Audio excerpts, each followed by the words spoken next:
To replace the dryer door gasket on your Frigidaire laundry center, open the dryer door and detach the old gasket tabs from the door if still intact.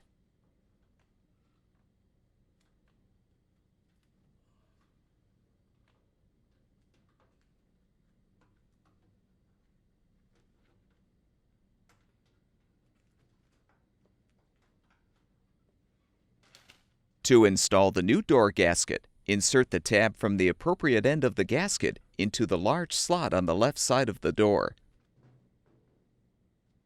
Then work your way around, inserting the tabs into their respective slots in the inner door panel. The gasket can only be installed one way.